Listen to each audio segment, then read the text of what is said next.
The Heed the Call podcast cannot be bought unless you offer them, like, money. That's the gist.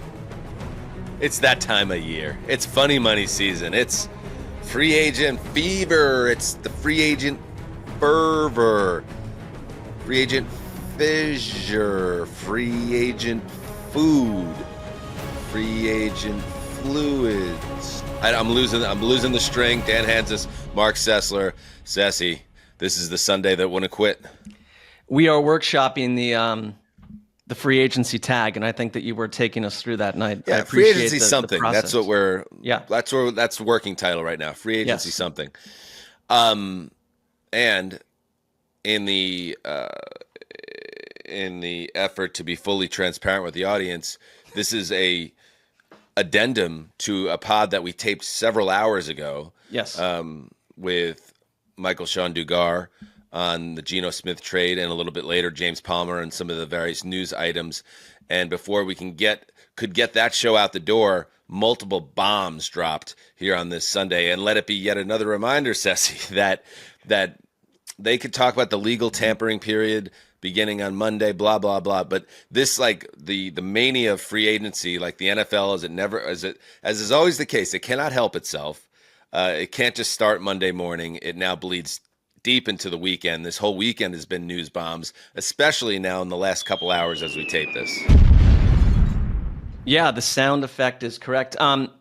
We've been tampered with. Dan, I know that you are, you're in the Los Angeles area. Your wife is at South by Southwest, if I'm not mistaken, and like you're home alone with the children, and news just keeps churning nonstop at a machine level. So so far today, and it's also daylight savings. Get out the violins, but I'm alone with the two kids. We had a baseball practice, we had a baseball game, we had a soccer game, and we're just trying to, like, before I take the kids to Panda Express for dinner. Now I'm recording a second podcast today. I mean, it is what it is, but we're warriors, Mark, and I think that's what people want to know. Like, how do you guys do it? Well, Well, we won, Feminist of the Week back to back, you and myself, and so I think people understand that we're multidimensional. I know Justin was texting about the daylight savings scenario, and it's like, I don't know what to do. The daylight savings. Is that what's happening? Is that what you said, Justin? I don't know what to do. The daylight savings. Yeah, he was concerned about that. Yeah, I was just like looking out my window at 7:30 p.m. Central Time, like, the sun's still up. What is this? Yep. Oh, yeah. That's we understand, wild, bro. Justin, and we're with you, brothers. Wild, bro. By the way, a reminder, live streaming all week for free agency starting on Monday, noon Eastern, 9 Pacific. We will be live with 30/30 podcasts throughout the week, leading through Monday, Tuesday, Wednesday, Thursday, Friday, if necessary, to give you everything you need to know in the NFL as the league year kicks off. So let's get into it. Like I said, we're going to have Michael-Shawn Dugar, our buddy, jumping on to talk elements of the Seahawks' future with Geno Smith out the door. That was recorded before the DK Metcalf trade, so a lot happening there. So why don't we start there? Why don't we start with the DK move here? Because we knew Metcalf was a hot in demand wide receiver, a true wide receiver one.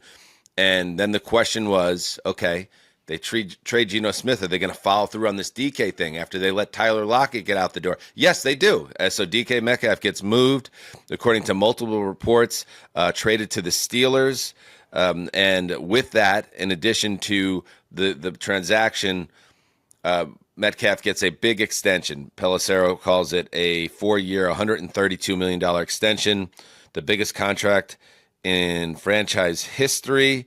Metcalf had 1 year and $18 million left on his current deal. So Pittsburgh sends a 2025 second-round pick to Seattle, and the teams will also swap late-round picks. DK Metcalf now in Pittsburgh. Who's going to throw to him? Well, that's a fair question, Mark.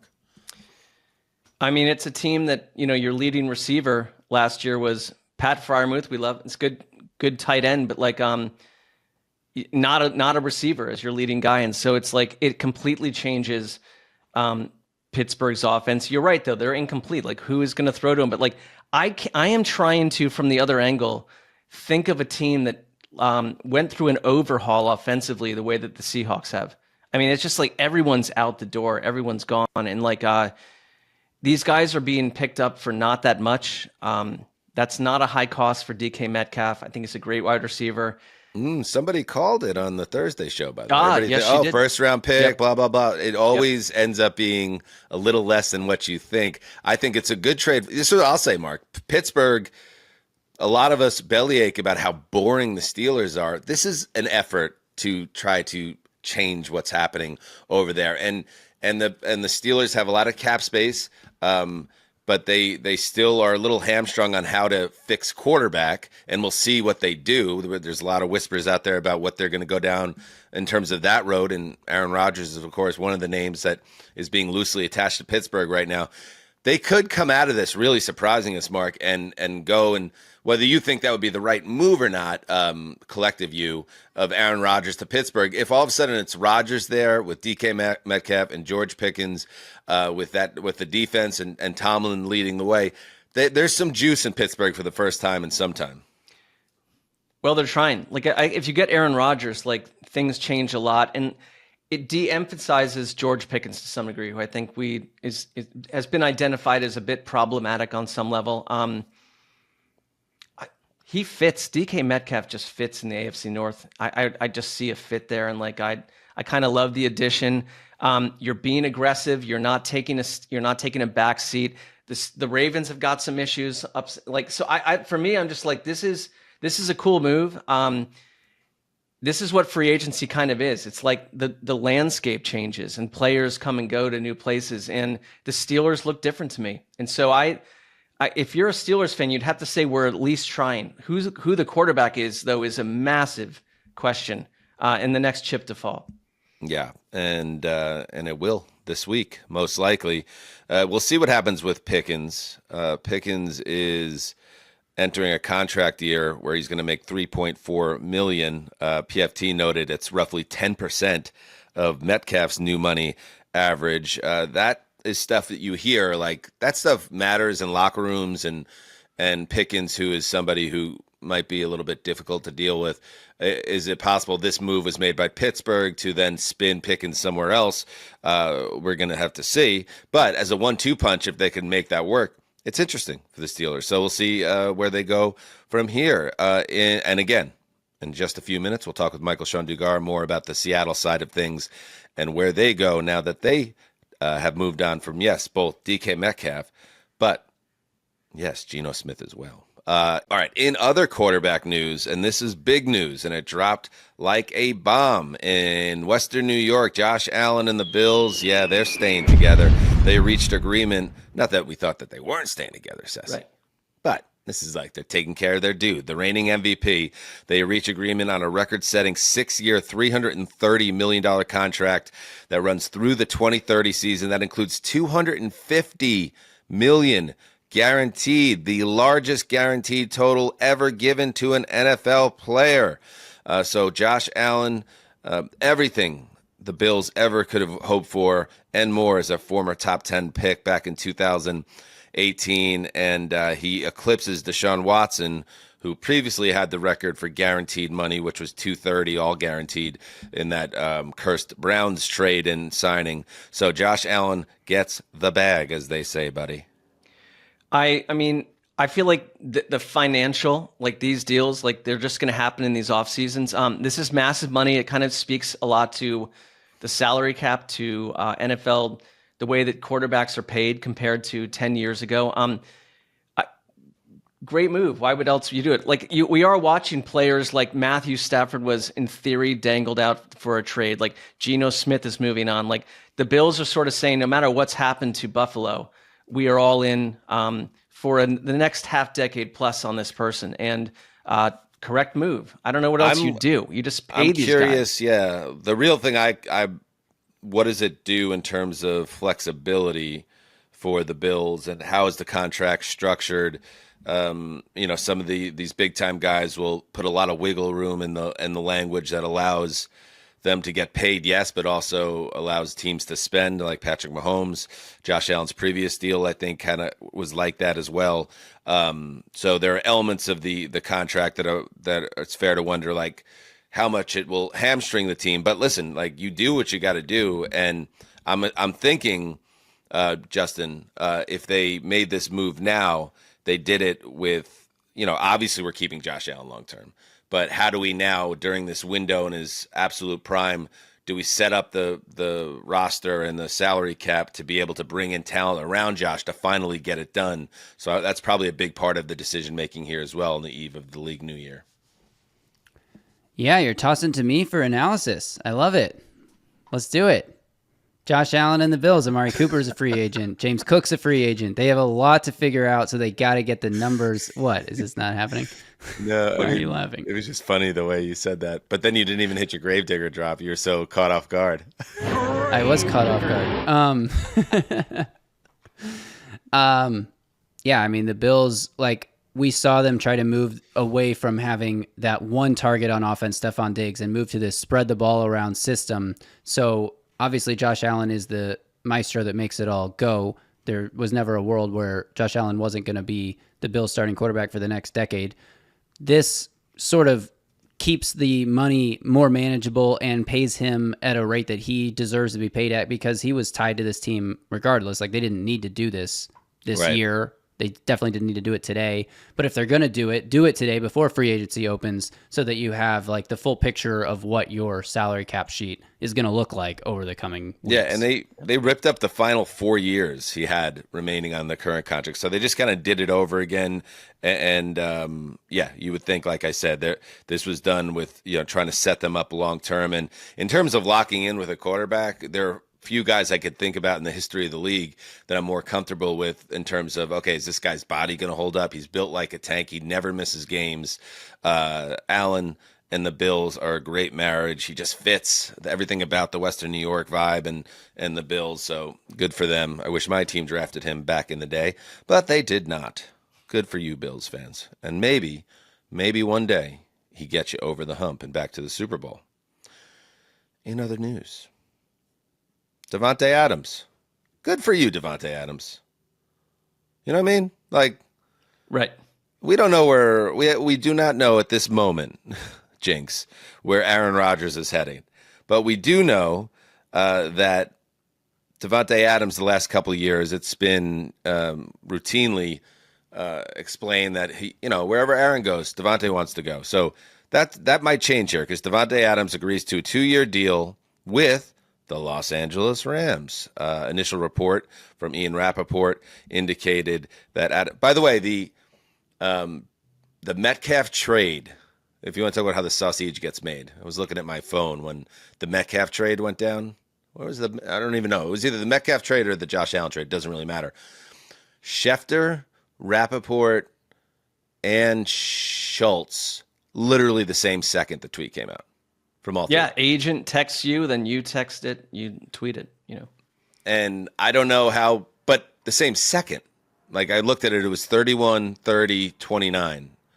I'm just like amazed by, I mean, listen, like, that is a life. That, like, you are staring at your phone and literally putting down your phone to go get an iced tea could be the death of you within that world. I don't know how people do it. I really don't. It's I mean, I would say that if on this day and on these days specifically, like, they are sitting by the phone and no family interference. There will be no other rituals that are involved at all. So, like, it's basically like Ian's not at the soccer game today and the baseball. No, they're game like and at the baseball starting practice? gate. Yeah. So, like, the minute that agent information arrives, like, they will be separated by like a mere second to get now. Like, we did a show and then I went and took a nap and woke up to 106 text messages from the two of you. It was like, where are you? Wake up. Let's go. It's like, whoa, hello. But, like, I'm not an insider, but, like, and then I think people can see that clearly, but, like, here we are. So You're inside my heart, Mark.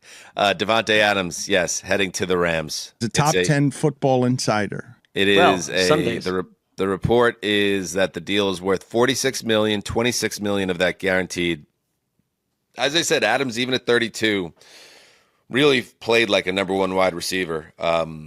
when he got to the Jets with Aaron Rodgers. He finished the season with 85 for 1,063 and 8 total touchdowns, but that doesn't really tell the whole story. I really thought he performed really what you would expect from Davante Adams, and now you put him as the obvious here replacement for Cooper Kupp, and now you pair Davante Adams with Puka Nacua, and that's very nice. That is I like the way that sounds. And I think Stafford, if they could keep Stafford upright, this offense, this pass game is not going to miss a beat with Cooper Kupp going wherever Cooper Kupp heads probably later this week. Well, you just trust it.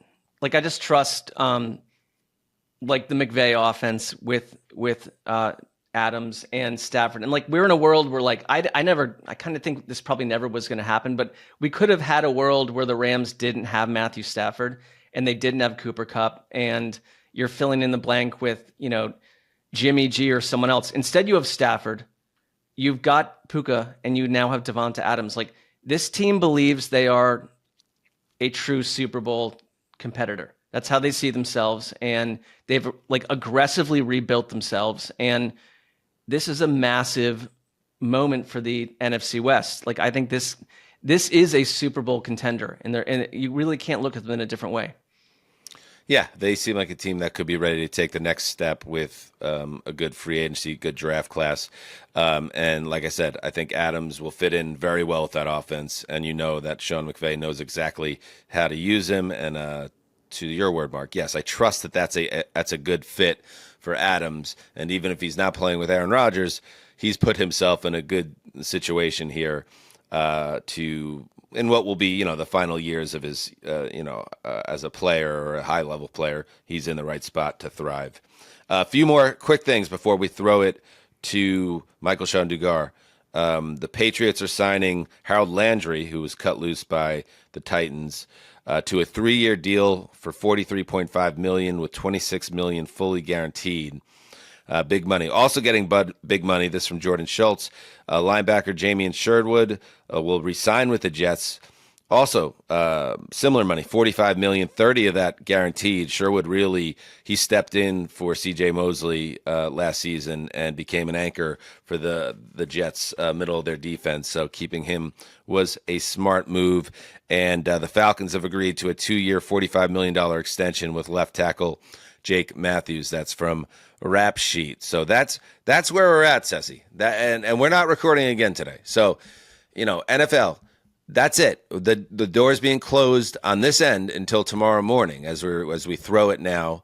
Do you have any final words before we go back to a younger version of ourselves from a couple hours ago? What if we learned that Tom Brady out of pocket decided to join Al Qaeda? That we probably would re-record on some level, a story like that, of that nature. That's a little. That we'll do that on Rolling Thunder. How about that?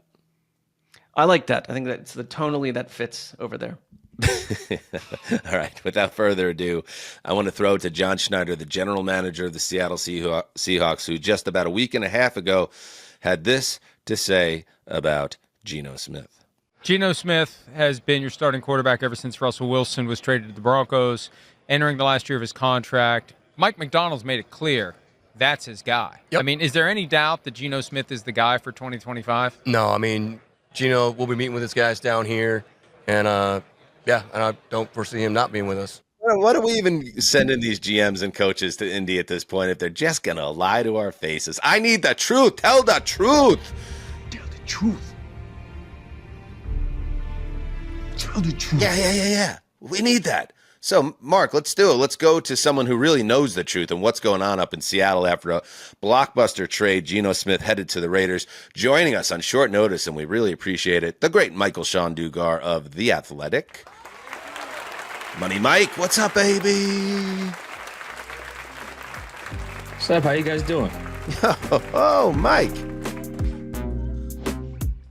Sunday. On a Sunday. Money Mike on a Sunday. I like that. Listen, Mike, we are so happy to have you here. And there's a lot going on with this, Mike, because not only are you no longer, as the beat man of the Seahawks, responsible for Geno, you might have Sam Darnold coming in through the front door on top of it. Let's go one thing at a time, though, Mike.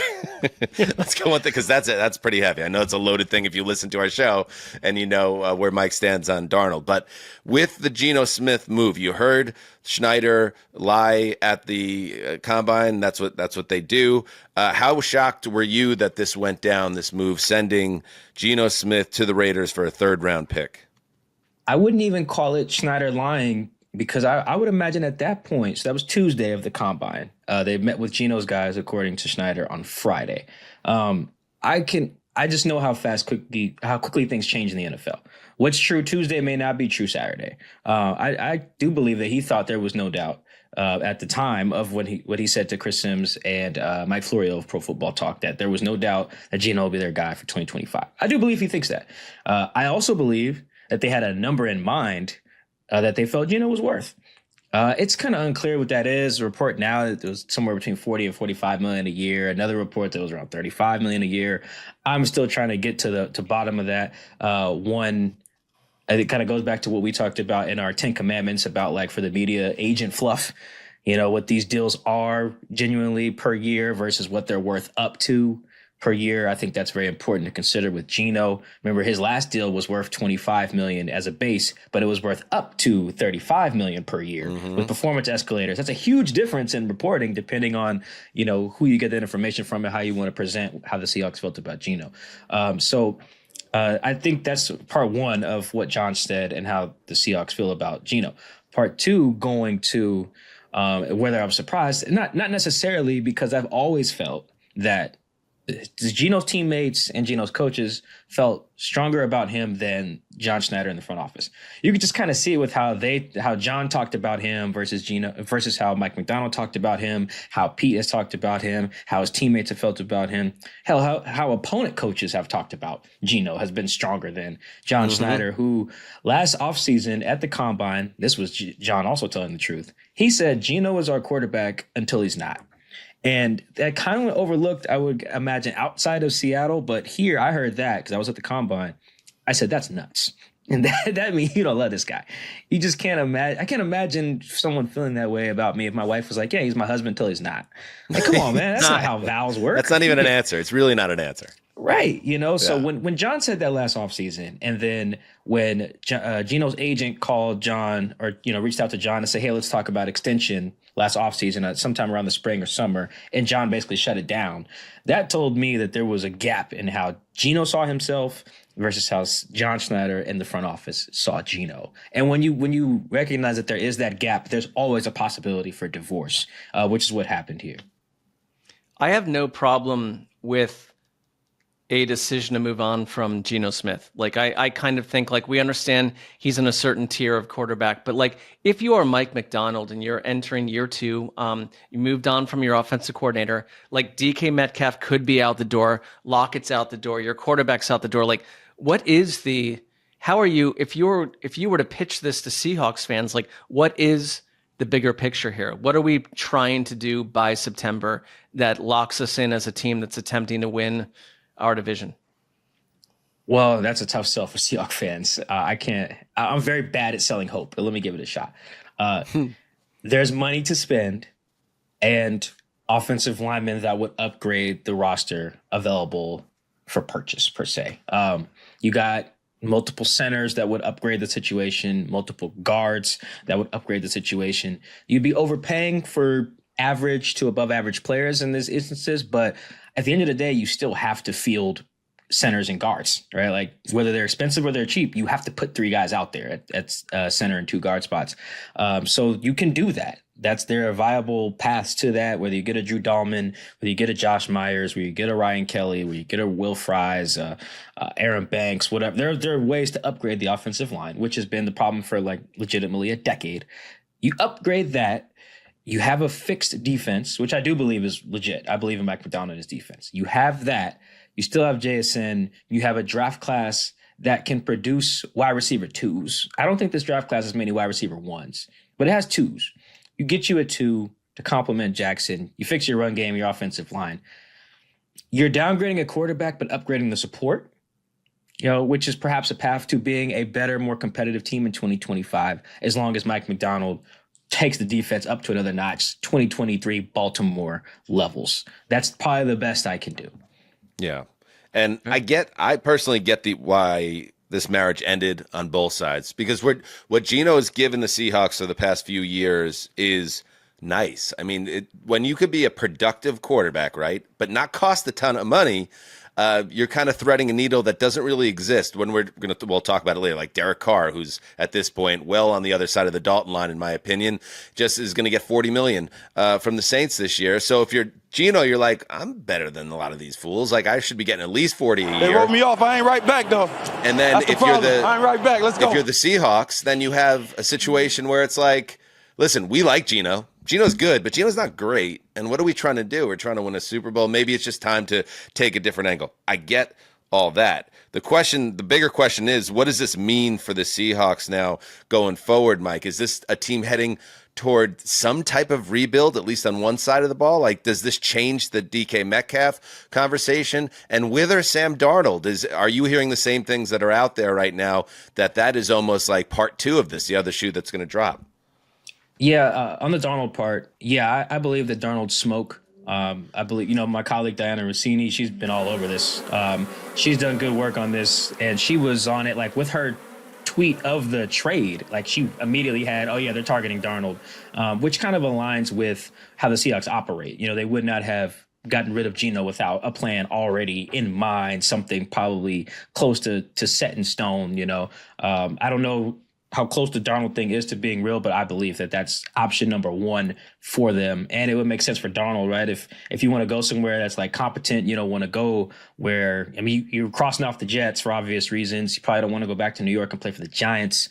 The Steelers are kind of already in their talks with Russ and Justin Fields. If they being the Steelers, not willing to throw you a bag, you're running out of suitors. Yeah, what's his options? He doesn't feel like a guy with a ton of options. And so Seattle popping up felt like very helpful to his market.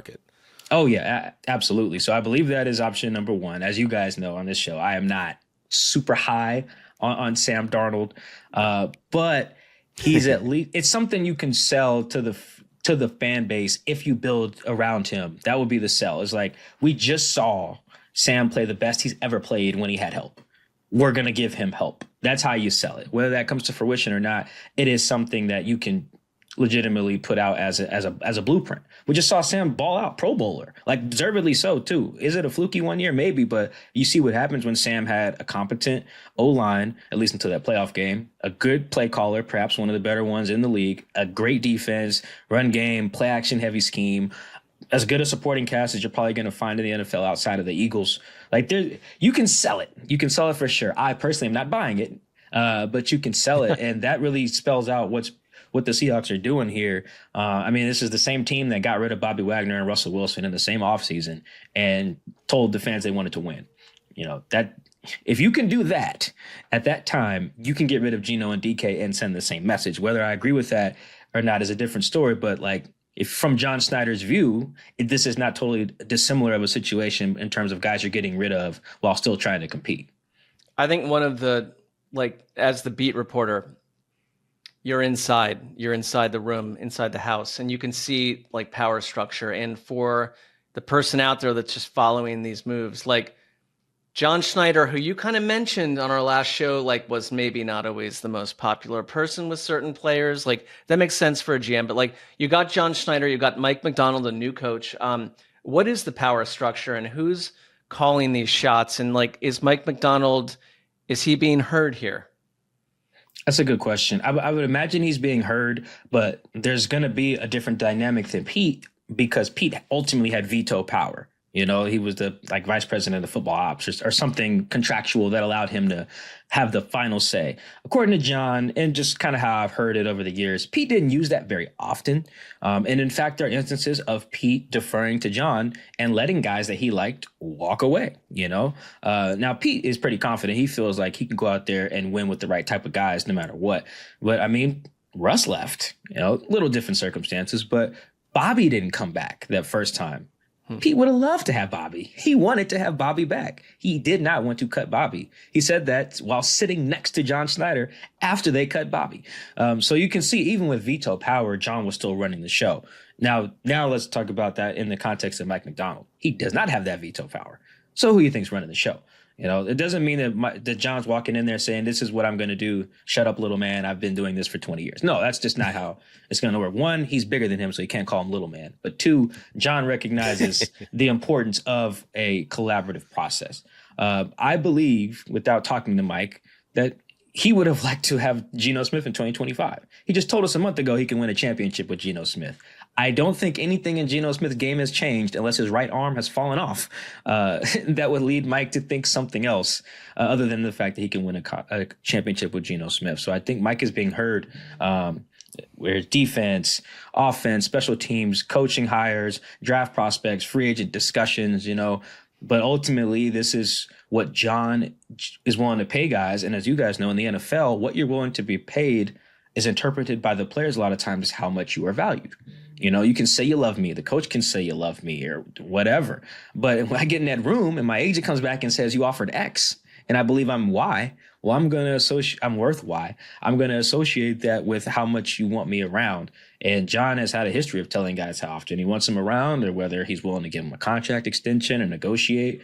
The Seahawks under John Snyder have dealt with all kinds of stuff. People holding out, Cam Chancellor, Marshawn Lynch, Earl Thomas, guys asking for trades, star players asking for trades, guys actively just not liking John and loving Pete and still going out there and playing hard. So I think John is really the focus of the organization, I think, right now. He's running the show and you can kind of see it by the moves. It doesn't mean Mike Macdonald doesn't have to ultimately sign off, but I think John having the final say is very notable and how you get to positions where they're jettisoning their two-time Pro Bowl receiver and their two-time Pro Bowl quarterback while also trying to win. Last question, and then we'll say goodbye, and thanks again, Mike. So who are the Raiders getting here? So, again, in a vacuum, I think it's a great trade for the Raiders. They're getting a proven, durable, productive veteran quarterback. He's 34 years old now. He has 1 year left on his deal. Right now, he's a bargain comparatively when you look around the league. I think right now it's $35 million. Right now, they might do business, obviously. But one note I want to point out that Smith in his last 3 years in order has been 7th, 14th, and 21st in QBR. Have you seen any type of drop-off in Geno's play in recent years? Is there anything to that beyond just scheme and every season's different? Like, are the Raiders getting a good quarterback in your opinion? Yeah, I think they're getting a good quarterback. I actually think Geno has gotten a lot better with some of the nuances of the game, his decision making, his footwork, managing sacks. He took a lot of sacks that 2022 season, a lot of bad ones, I would say. I don't know the volume off the top of my head, but he mitigated damage a lot more than his raw numbers would suggest, which speaks to how bad the supporting cast was around him. So yes, I think the Raiders are getting a good quarterback, and I think perhaps also important, secondary to that, is that they're getting someone who can reinforce Pete Carroll's messaging and culture, which was very important when he arrived in 2010. He had guys like Laura Malloy, who I believe had played for him in New England way back when. He had guys like Lofa Tatupu, who was on that Seahawks team in 2010 when Pete showed up, who had played for Pete, I believe, at USC at the time. So those guys are important because every coach can come in, and have their message, whether it's rah-rah, whether you're trying to do the Patriot way, like, we've seen like Matt Patricia's and, Josh McDaniels guys do. You need players. Players set the culture. You need players to echo that, whether they sign Tyler Lockett as well or just bring in some maybe other guys that have played for Pete. I think Geno's going to be very important in that because Pete's a different type of head coach. He has his way about doing things, and some guys might not be on board with that. In the Raiders, some guys will be, but Geno will be. And as a leader on the team, it would surprise me quite a bit if he was not a captain. I believe he'll be a team captain with the Raiders, depending on how they want to do that. That's important, because Pete's some days are gonna be hard, some days are gonna be good. They might go through some losing streaks or whatever. You're gonna need players, not just coaches, to help right the ship. And I think Geno's a really good guy for that because he's someone who believes in Pete's culture because he's seen it work. There you go. You're absolutely right about that. They have a leader, a quarterback, and a brain trust together on that field. Money, Mike Dugar, you've done it again. Thank you, my friend, and we'll see you a little later in the week. I appreciate you guys. You're the man. Peace. See you later. That was very cool of Mike to jump on and give us the Seahawks side of it and a little more on Geno, before we welcome in James Palmer, are you playing on Underdog yet? There's so many ways to get in on the action, whether it's higher, lower pick'em entries, daily drafts, or season-long tournaments. So don't miss out. Just scan the QR code on your screen to download and play on the Underdog app. And if you're not watching on YouTube, tisk, sign up with the code HTC and you could receive up to $1,000 in bonus credits when you deposit. Make the most of your sports fandom by playing along on Underdog for our U.S. audience only. All right. Money Mike gives us the lowdown on Geno Smith to the Raiders. Let's bring in James Palmer. Let's bring in JP. Let's keep moving. Wow, we have what a unbelievable bench there we got he here. is. James Palmer, what's up, buddy? From Colorado. Hey guys. Hi. Is this live? We're sure. It's tape to live. You know, Oh. one of those live to tape. That's what they call it. Got it. We just had Money Mike on talking about the Seahawks side of the Geno Smith trade. There's a report out there from Burt Breer, James, that the Seahawks offered Geno and DK Metcalf for Max Crosby. The Raiders, quote, quickly declined. Did you hear anything else around the Raiders side and see anything about this deal before we move to other waters? Yeah, I think one of the things that we have to remember, and I've talked to Max about this probably last year, I think. And there's a lot to like about what he brings off the field too that I know correlates with Pete Carroll, which is part of the quick no. Like the bringing in a herd of guys at 5 a.m. to lift with him. Like the culture that he's created already with the Raiders is something very appealing to Pete Carroll and what he's trying to build quickly, on top of obviously a great player on the field. I think those part of it as well were things that Carroll didn't want to leave out of the building, because he's kind of like the Pied Piper in terms of creating the culture there. I like what they're doing. I mean, I think the Geno move makes them a more serious team. Like, you could take this team seriously with Geno, even if you don't see Geno as a star player, which he's not, but to me, a very solid option. As long as you don't go crazy now and hand out a goofy extension that is overpaying for what he is, like finding that sweet spot. But Geno on the offensive side, who's a leader, as Mike said, that guys respond to. Max Crosby on the defensive side of the ball, and then a guy in Pete to oversee it all, Sessy. Like that seems like the Raiders, I don't want to, these teams that are always bad, you kind of jinx yourself by saying, oh, they figured it out.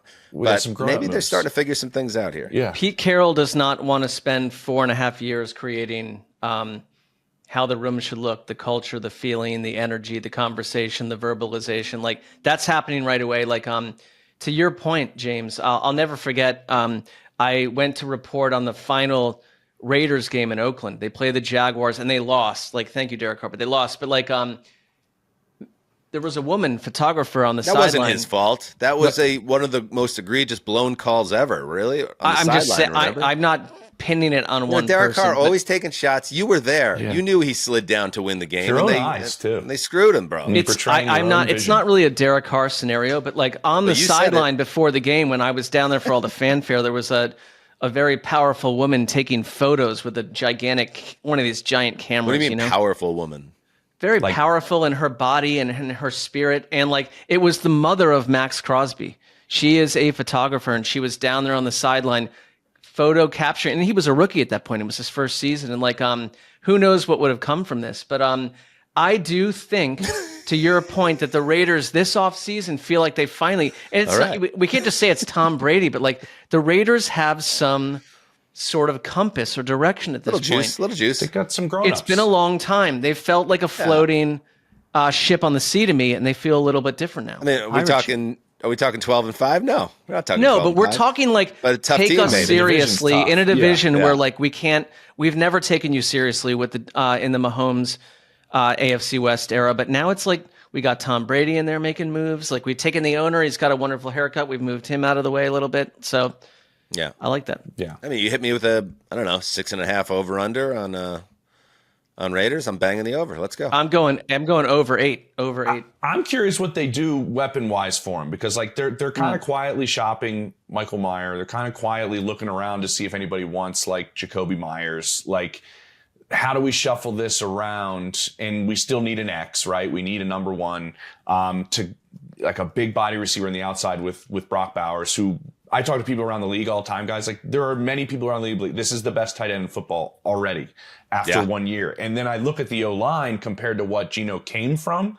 That's my fear of Sam Darnold, if you want to get into it, if he's the one who ends up running that offense for Seattle, because that offensive line is not good. And that played a part in some of his turnovers and the 50 sacks. I think this group is a little bit better that Geno will be behind. At least the Raiders do. And they think that's going to be a little bit added impulse to Geno as well. And I'll save my Sam thoughts for when something actually goes down. But my faith in Sam Darnold isn't blind. The situation and the fit has to be there. Mm-hmm. And while Seattle would be better than, say, New York or something, I would be a little bit nervous. Okay.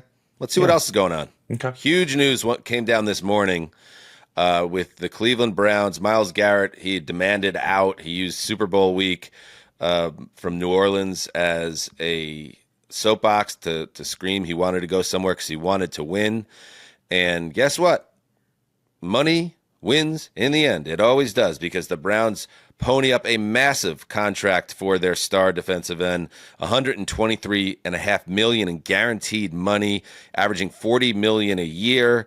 It makes Myles Garrett the highest paid non-quarterback in NFL history. So you have in Myles Garrett, a guy that is the face of the Browns at this point, and you keep him in the building.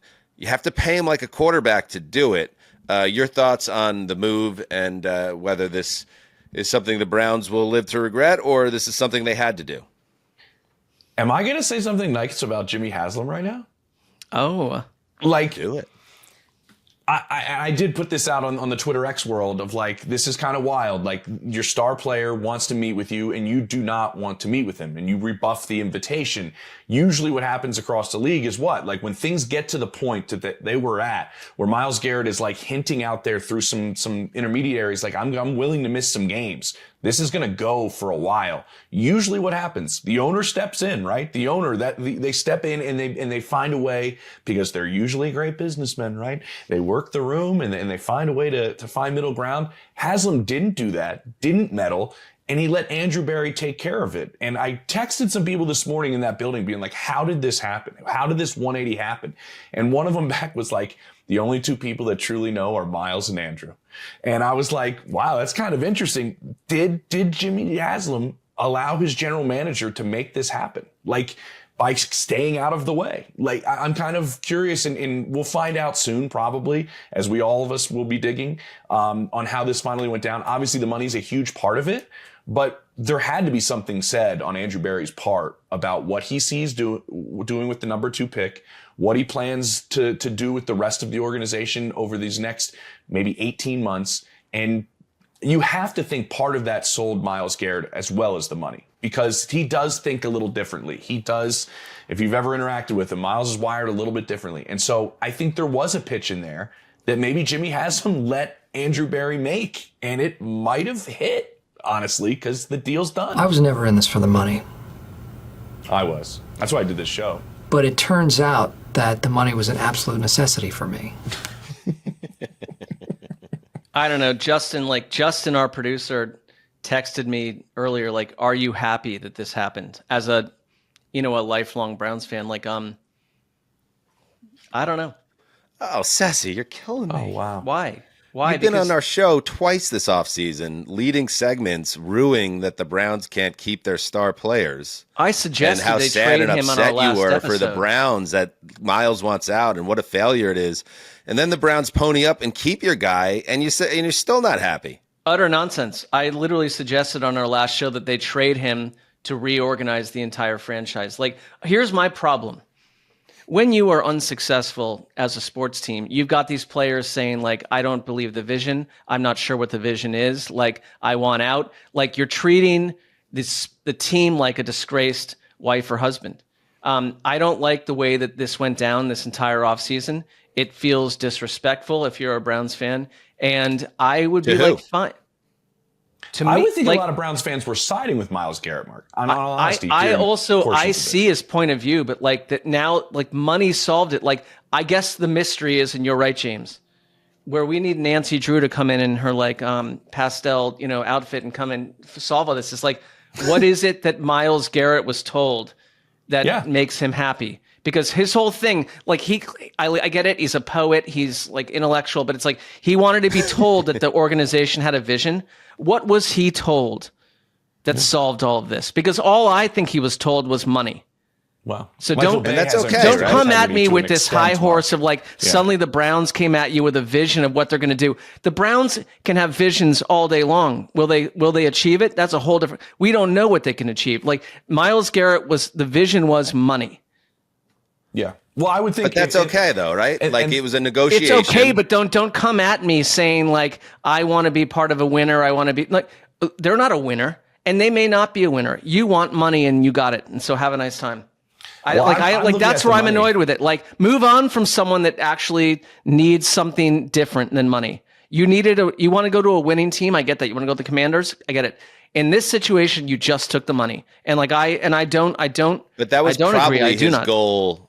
Now, I think what you're saying, which is you are a factory of sadness. You're not necessarily into kind of the method he took and what he put out there. The method was pretentious. The method was pretentious. Say I want money, pay me. So, I'm like, I get that, we'll pay you. But like, don't tell me I want all this organizational hoopla, and then all they had to do was pay you. And like that, and I'm done with my point. But like, you know what I'm saying? Like, don't sell it to me. I hear it. I hear you because what really comes off as disingenuous is when the agent or the spokesman for Garrett says, "Oh, after the conversation, Myles now sees the vision and blah blah blah." Okay, don't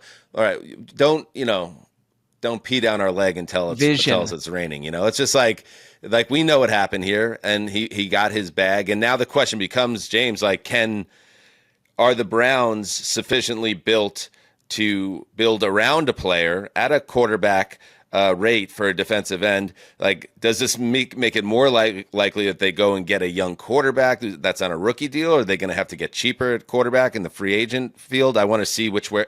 Now let's see. Okay, how do you do this? You just promised Myles that you're going to build a winner and you're going to pay him. How do you do this now? Yeah, well, there's a couple things. We do have to remember, too, like, the Browns never hid that they were going to pay Myles Garrett. Like, they've been saying that for a long time, that they were going to pay Myles Garrett. Like, it's not like this is like, oh no, we have a problem, here's a load of cash. They have been preparing to give him this contract for a period of time. Like, it didn't come out of nowhere. Now, everybody that I talk to in the league, pre-combine, post-combine, they're taking a quarterback. Like, at 2. Do they stay or do they try to move up to 1? I think what the Titans have right now is they've created a little bit of buzz for 1 when we thought a couple weeks ago there was none. When there's not really 2 surefire quarterbacks. We left the combine essentially with 1 quarterback in Cam Ward, in all honesty, but still they've been able to trump up some of this with the Giants and with the Browns and where they stand, and are they going to take a guy? Obviously, the Kirk Cousins connection is the one that everybody also makes, and you could probably make both those moves for the cost of nothing. I still think, like, you could put in a quarterback with this team and be competitive. And it could be a different quarterback. I still like Kevin Stefanski as a coach. I still like some pieces they have on defense. And so I don't know if they're great. The division doesn't help them by any stretch. I think what really happens out of this contract today, this morning, to me, means more to the landscape of what's going to go on over the next week, more than it means what's going to go on in Cleveland. How does it impact Trey Hendrickson, who, Adam Schefter puts out in his tweet, over the last 3 years, nobody has more sacks than Myles Garrett, 44. You know who has 43? Trey Hendrickson.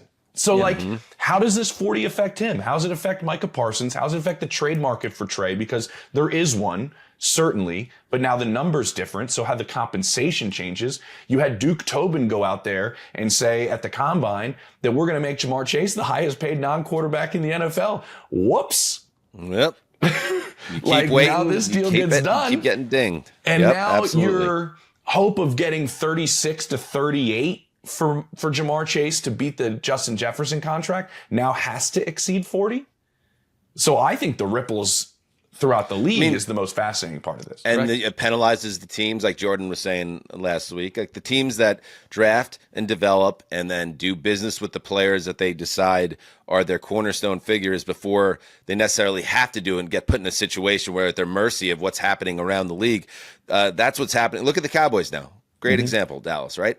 You mentioned Parsons. Okay, so now Parsons is a $40 million player in this market. Remember, 4 days ago, he was maybe a $35 million player because that was the money that Max Crosby got, right? Yep. 35 and a half lasted as the market, top of the market until this weekend, and now it's 40. Can the Dallas Cowboys literally, and I understand like, oh, salary cap doesn't matter, all this stuff. Can you actually build a real roster when you have to pay 3 different superstars, like high-end quarterback money? Because you're going to have to do that if you're the Cowboys now with Dak, CeeDee Lamb, and Micah Parsons. So these markets, when you kind of push and push and push, you end up getting burned. And we'll see how this – it's a great point, James, about the ripple effect of what the Garrett extension means for the league. Yeah. They're lucky Osa took less. He took undervalue, like if you ask around. I'm serious. He did. At least they got one that was all right. Let's see what else is going on. Let's float around here. Just getting caught up. Okay, I mentioned Derek Carr. Mike Garafolo reported this, that the Saints converted Carr's 2025 money into a signing bonus for salary cap purposes. The Carr is now in line to get all $40 million he is owed this year. So that tells you the Saints are most likely out of the QB1 derby for the next couple months now, and Carr's going to get one more year there. His salary cap number will be $69 million, and the dead money would be about $60 million. So that sounds like he's pretty locked in there. Anything on Carr, boys? I had never heard he was going anywhere. Yeah, where else would he have gone? They seem content to sit and spin for decades in a row. Had they created Star Wars, R2-D2 would have been made out of like sticks and like various sized pine cones. That's their vision of tomorrow. Like, I don't know. I don't understand. I don't get the reference, but it sounds like a critique of the organization, and that's it is fair. a slight critique of yes, to some degree. Lack of industrial ingenuity, it seems like. Yes. Diana Rossini reported that the Ravens and Ronnie Stanley are in agreement on a 3-year, $60 million extension with $44 million guaranteed at signing. So that's good news for Lamar Jackson. The Bills signed edge rusher Greg Rousseau to a 4-year, $80 million extension with $54 million guaranteed. And in a corresponding move, Pelissero had this. The Bills are releasing 8-time Pro Bowl pass rusher Von Miller. Miller is turning 36 this month, was due $17.5 million with no guarantees. So Buffalo says bye-bye. Pretty chaotic run in Buffalo for Von Miller. And James, what kind of market do you see for the 36-year-old at this stage? He can go. This was strictly on the they had to get in proper salary cap stance by Wednesday. Like that was a big part of this, like a huge part of it. He can return. I'm curious, like. There's some rumblings in the Kansas City area, like, does Vaughn want to chase a ring one more time? Could we have him on the outside and Chris Jones? And Vaughn's made a boatload of money in his career. He's been a closer, a hired assassin for the Rams to help them win a Super Bowl. They thought that was going to happen in Buffalo. It really didn't. Is that, like, Vaughn's a perfect example of, do the Chiefs, after the way this Super Bowl went in embarrassing fashion, still have a little bit of that perfume on them of, do you want to come and chase a championship? This is your best bet to do it. And do you want to take a discount to come? I think Vaughn's a name to keep an eye on to see if KC still has that. I think that's an interesting part with Vaughn Miller. And the edge rushing group is just like, it's just not great. I mean, I think Joey Bosa definitely has interest around the league, maybe like at 15, probably. That seems to be kind of his market. It looks like Khalil Mack might be heading back to the Chargers, to my understanding. At least they're trying to make that work. And at this point in time, anything you say in a certainty can't happen because somebody comes in and pays somebody and all of a sudden he's back in Chicago or something. But they'd like that to happen. Joey's got some spots. I think Vaughn throwing his name into the mix in an edge rushing free agency group that's not great will be kind of interesting. I want to make one note on the Staley, on the Ronnie Stanley thing.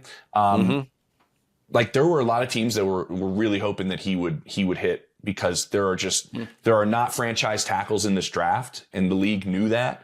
And so there were teams like Kansas City, there were teams like Washington. I think New England was kind of really sniffing around at Ronnie Stanley. Like there were teams that were hoping he would get out of there. And I think the contract that he got with the amount of games that he's missed shows you the landscape of the tackles right now and the way the league views tackles. And I think that deal was kind of telling to where the league views the scarcity, honestly, of tackles right now.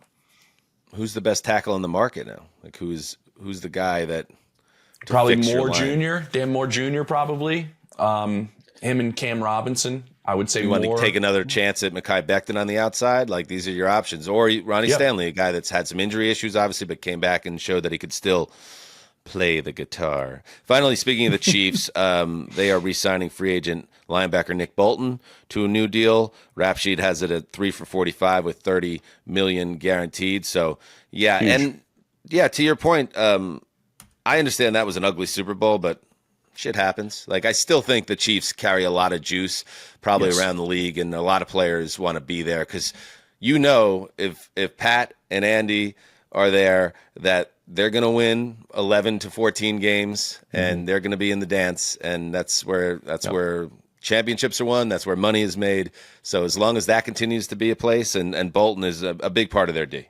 Huge. Isn't that all that Myles Garrett was saying? Was like, I want to be somewhere with a quarterback I can believe in. That's going to take us the distance. And like, you might lose a couple Super Bowls, but you keep getting there. You keep getting there. Sorry. We don't know. Maybe it was a really good, like Jimmy Haslam locked out the door, not allowed in, but didn't want to come in. That whole thing, I don't know what was going on with all that reporting. It's like, he's like, come on down to Pilot Flying J and hang out with me there. Like, is that how that works? Is that Paul? Mozilla Paul? Well, they're all the same person. Justin understands that. Like Jimmy Haslam, like getting credit for refusing to speak with the face of the franchise during negotiations. Like what you could do also is, meet with the guy, with Andrew Berry, and be like, hey, I'm going to get out of your way. I'm going to let you guys talk, but I just want you to know, Myles, that you are one of the most important people to this organization, and we are proud to have you on this team, and I would love for you to come back. And now I'm going to get out of the way, and Andrew's going to take it from here, but we need you back, and I want you back. I would love to ask James, I James, won't meet with you. I would love to ask James a question based off of that. It's like, is that the headspace of like a Jimmy Haslam, like I won't meet with, like is that how this works? Like, come on, like why would you not just have we text, we call, like let's get on the phone, and like this is the best defensive player in the league, arguably. Like I won't speak with you. What are you doing that's so important? I was taken aback by it, in all honesty. Yeah. And I think the Arthur Blank and Kirk Cousins meeting in the same day makes it kind of hilarious because Arthur was just like hunched over and said, yeah, let's go up to the press box. Let's have some soft served ice cream. Right. Because that's a dynamite move that he puts in that stadium. What does a man do? Just go talk with someone that's very that's what I'm saying. And I guess I've seen some of that. And I was surprised by the level of Stockholm syndrome when I had a critical Haslam tweet yesterday. And a lot of Browns fans are coming out of the woodwork, like defending they're in a tough space. And I was just like, that surprised me, A. And B, like, why we don't need to bend over backwards to give Jimmy Haslam the benefit of the doubt that he handled this the right way. It's like he probably didn't, and it still worked out because they had a ton of money to give the guy. But this is the same guy that basically willed Deshaun Watson to be the face of the franchise previously. So, and 100 different bad things before that. So Haslam's still squarely in the category of terrible owners until really proven otherwise. That's my only take on the whole. Yeah, my take on it was it almost haphazardly happened that way. And now we're looking at it going like, wow, did the ball just bounce that way properly by a decision that we all scratched our head on and Andrew Berry ended up making it work? I've done the same thing with Woody too. Yeah. And it's just like, wow, I guess maybe he kind of handled this the right way. He's like, no, he probably didn't. But it looked like it worked out. And then these things for the certain franchises tend not to work out. And even a broken clock's right twice a day. Yeah. Anyway, beware of bad owners. And certainly beware of defending them. All right, 8 o'clock delight. All right, the Chiefs. Speaking of the Chiefs, they re-signed Hollywood Brown, 1-year deal worth up to $11 million. I think that makes sense for both sides after an injury-ruined season for Marquise. In other news, the Bucs agreed with star Davante David back for one more year, $10 million, 9 guaranteed, age 35. Still had something in the tank there last year, James? He's got a little something. They love him. They love bringing people. They love their guys. That's what Jason Light does. Like, expect Chris Godwin to go elsewhere? I don't think so.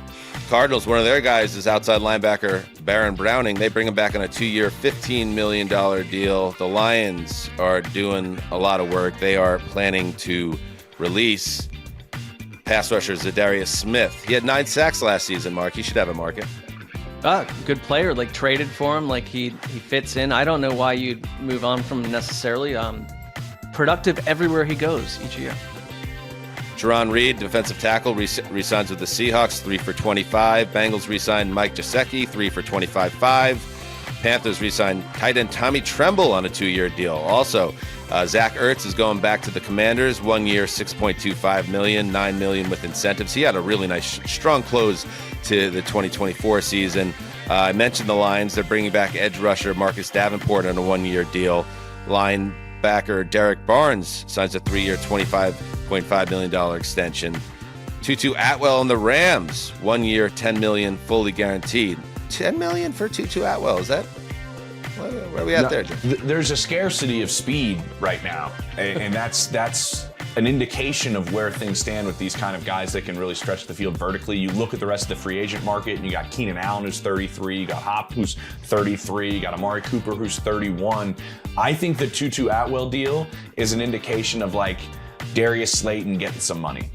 Like, he's been a guy that is underrated in a lot of people's minds across the league, mainly because of just shitty quarterback play consistently with him. And I think the Atwell deal shows us that there's kind of a lack of that player in the draft a little bit as well, in terms of that speedier guy. I thought that like these deals, that's what I like talking about. Certain deals are very telling for the way the rest of the market's going to go over the next 10 days. Linebacker Terrell Bernard, 4 years, $50 million extension with the Bills. Bobby Wagner, he's coming back to the Commanders, another veteran who still showed he had some gas in the tank. 1-year deal up to $9.5 million, $8 million guaranteed. Vikings re-sign running back Aaron Jones to a 2-year, $20 million deal. I was wondering if they were going to do that. I'm a little bit surprised. Finally, some guys entering the free agency market. Jonathan Allen, the DT, released by the Commanders. Malik Collins, released by the Niners. Harold Landry, released by the Titans. Shaq Mason, released by the Texans. Josh Reynolds, Evan Ingram, and Ronald Darby, all released by the Jaguars. And Gus Edwards will be released by the Chargers, per Adam Schefter. Aren't we about 72 hours away from this just being data? Like the stories are happening already, and then it's like it just becomes like processed data at that point. A lot of these maneuvers. Well, it is. They're quite literally transactions, so it's transactional. Yeah. But I think it's us. It's on us, Mark, to bring the flesh and blood to it all. Oh, that's what we do. I forgot about that part. But like, mommy went to store and bought apples and steaks and milk, 2% milk. Daddy can make go a to the story store out too, of it. Mark. Like, make a story out of it. Daddy can go to the store too to get the apples and the steak. Yeah, I do think that's true. That like it's not called Mark. Yeah, I don't think that it's and that's not my angle. Was not that only women should go to the grocery store. And like you want to do. be on the cover of Feminism Weekly? Well, I just was. So. Just was. They're pulling it off the newsstands. After He's a top 10 football insider. Not for long. Hey, there you go. We're caught up. We're all caught up. Mark, ad read. Hey, by the way, did you guys know Underdog isn't just higher, lower pick'em entries? They also have streaks you can enter for as little as $1. I knew that, Mark. I knew it. Well, some people There's do a lot not. of great stuff. I don't know if James Underdog, does. yeah. James is here. We don't know if he knows. You can enter for as little as $1, get a nice streak going, and win as much as 1,000 times your entry. Hell yeah. Or if you have a nice streak and you don't want to risk it anymore, some of us are that way. We're fashioned that way. You can cash your streak out anytime. Check out Streaks by scanning the QR code on your screen to download with the code HTC and receive up to $1,000 in bonus credits for our U.S. audience. Only. Nice. James, what you got going on this week for guys? Free agent. We're working on a name, by the way. Free agent fervor, fissures. Fervor? In progress, yeah. Food, free agent fluids. What? Does it have to be an F? I feel like losing it a little bit, yeah. Yeah. Losing the thread a little. Yeah. Free agent fluids. I don't think we should go with that anarchy. one, but yeah, I don't know. Interesting. Free agent fluids. Free agent anarchy is a little too cool for this free agency class, I think. Yeah. These guys don't deserve that name. I understand. Where can people find you this week, James? I'll be all over the place, guys. I'll be doing stuff on social for Underdog all week. Like when deals happen and we know what ends up happening, we're gonna throw those out on social like crazy. I'm also doing like a 5 hours for Bleacher Report tomorrow, and just kind of telling everybody what's happening. If you want to log on to that app, I don't want to steer people away from Underdog. You can bet on these things all you want. You can do it all. We're doing it all. Yeah, we're kind of doing everything. What I'm curious about with you guys is, we had an in-depth conversation in New Orleans about bidets. Has anybody purchased a bidet yet to join the Palmer household? This is how we're capping the app. A little bidet talk, huh? Mm-hmm. It's on the mind. Not yet. It's something that one ponders, perhaps more than one should, and thinking about the possibilities, but not yet. I know that you are very strong in the pro. Yeah, Zumwalt definitely wants to fire that bidet. But just keep me up to date on all the different options in the market. That's what I would say. I'm not an expert. I'm just like, I own one. I'm a target to purchase it, so I'm with you. What was that, Ceci? You're I'm a target to purchase it. Like that could happen. Oh, absolutely. Yeah, I think you are. Yeah. I'll leave it there. Key demo. Listen, if there's any bidet companies out there that are looking to raise their profile, like Myles Garrett, we don't care about anything other than bringing in that green. So, do it. We'll talk bidets 20 minutes a show. Yeah. Sure. We'll have fluidly. All right. Like we said, turns live out stream. that the money was an absolute necessity for me. We'll be live at noon, Monday through Thursday this week, live streaming. Look on our socials for the link and follow along, be part of it. The commenters are going to always be a fun part of those live streams, and you can be a part of the show. So make sure you're there for that. And that's it. Good. We're caught up to date. Sess, we're ready for this. We're prepped. This was the perfect table setting with the perfect group of people. Yes. Yeah. Thank you to Michael-Shawn Dugar. Thank you to James Palmer. Thank you to Justin Graver. And thank you to you, the audience. Until next time, heed the call.